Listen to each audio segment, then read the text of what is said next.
আজকে একটু তাড়াহুড়ো আছে রান্নাতে, তাই তাড়াতাড়ি করে রান্না করার জন্য আমি চিকেনের একটা খুব সহজ সরল পদ্ধতি অনুসরণ করেছি। আপনারাও যদি কোনোদিন আপনাদের দরকার হয় তাহলে এই পদ্ধতিতে রান্না করে দেখবেন, ঝটপট হয়ে যাবে আর খেতেও খুব সুস্বাদু হয়। প্রথমে কড়াইতে কিছুটা তেল নিলাম, তারপরে তার মধ্যে গোটা গরম মশলা দিলাম, দুটো তেজপাতাও দিয়েছি। এবারে আমি চিকেনগুলো দিয়ে দেবো।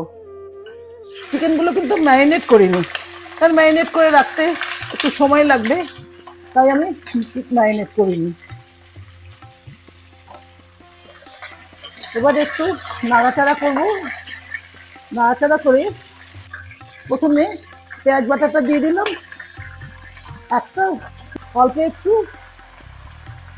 এই 10-12টা পোয়া রসুনের পেস্ট করে নিয়েছি, আর আধা ইঞ্চি মতন আদাও পেস্ট করে নিয়েছি। এর মধ্যে একটু দই দেবো, এই আধা বাটি মতন দই দেবো, ছোট বাটির আধা বাটি মতন দই দিলাম। 1 চামচ জিরের গুঁড়ো দিলাম, 2 চামচ ধনের গুঁড়ো। এবার সবকটাকে ভালো করে মিশিয়ে নুন দেব, হলুদ দেব। দইটা দিয়েছি বলে চট করে নাড়তে হবে, নাহলে দইটা একটু দলা দলা হয়ে যায়।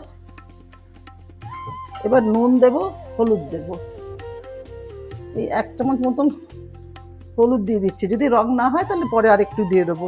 নুনটা স্বাদ অনুসারে দিতে হবে, যে যতটুকু খান আপনারা। আমার কাছে এটা এই 1.5 চামচ মতন মনে হবে লাগবে।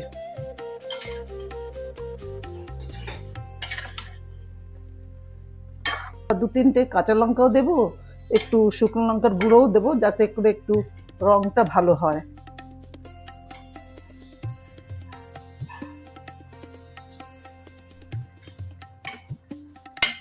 সব কটাকে খুব ভালো করে মেশাবো। এর মধ্যে একটু কসুরি মেথিও দেবো, তাহলে আষ্টে গন্ধটা একেবারেই থাকবে না, এমনিতেও থাকবে না।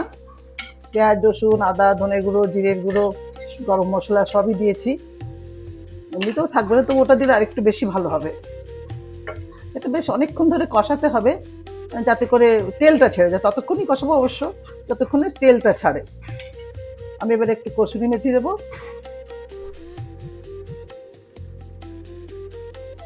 সবকটাকে খুব ভালো করে মিশিয়ে কষে নেব।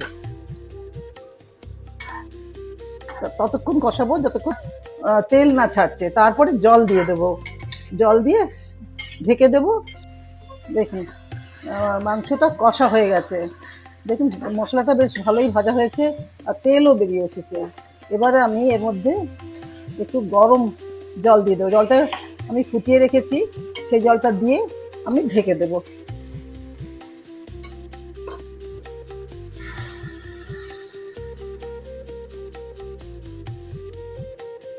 এই যে জলটা ঠিক চিকেনটা ডুবোনোর মতন দেবো, যাতে করে ভালো করে সেদ্ধ হয়ে যায়।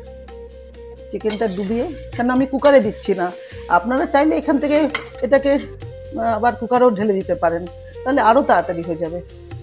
এবার এটাকে আমি ঢেকে দেব।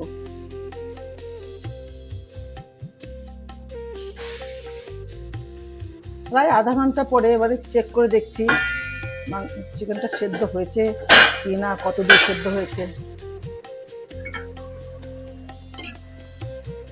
মাঝে মাঝে এসে অবশ্য আমি নেড়ে দিয়ে গেছিলাম, নাহলে তো তলা লেগে যেত। এবারে একটা পিস উঠিয়ে আমি চেক করে দেখছি। এটাকে একটু ঠান্ডা করে তবেই দেখতে পারবো। দেখে তো খুব সুন্দর লাগছে দেখতে, গন্ধটাও খুব ভালো বেরিয়েছে।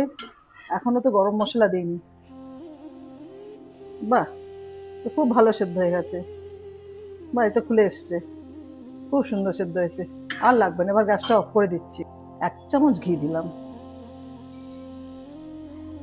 আমি এই আধা চামচ মতন গরম মশলা দিচ্ছি। এবার এটাকে ভালো করে মেশাবো, মিশিয়ে এর উপরে একটু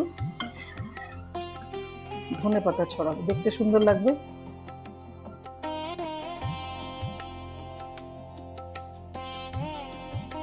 কি সুন্দর দেখতে লাগছে, খুব সুন্দর। এবারে আমি একটু ঝোলটা টেস্ট করে দেখবো। বাহ, খুব সুন্দর হয়েছে খেতে।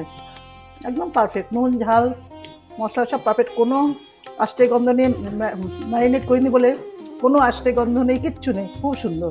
আপনারা একবার করে খেয়ে দেখুন, আপনাদের খুব ভালো লাগবে। সবশেষে অনুরোধ জানাই, আমার এই ভিডিওটি যদি আপনাদের ভালো লেগে থাকে তাহলে অবশ্যই সাবস্ক্রাইব করবেন আমার চ্যানেলটিকে, আর লাইক করবেন আমার ভিডিওটিকে, শেয়ার করবেন, আর কমেন্টসও করবেন। কমেন্টস করলে আমরা বুঝতে পারি যে আপনাদের আমার ভিডিওটি ভালো লেগেছে বা কেমন লেগেছে, কোথায় খুঁত আছে, সব ব্যাপারে আমরা বুঝতে পারি। Thank you.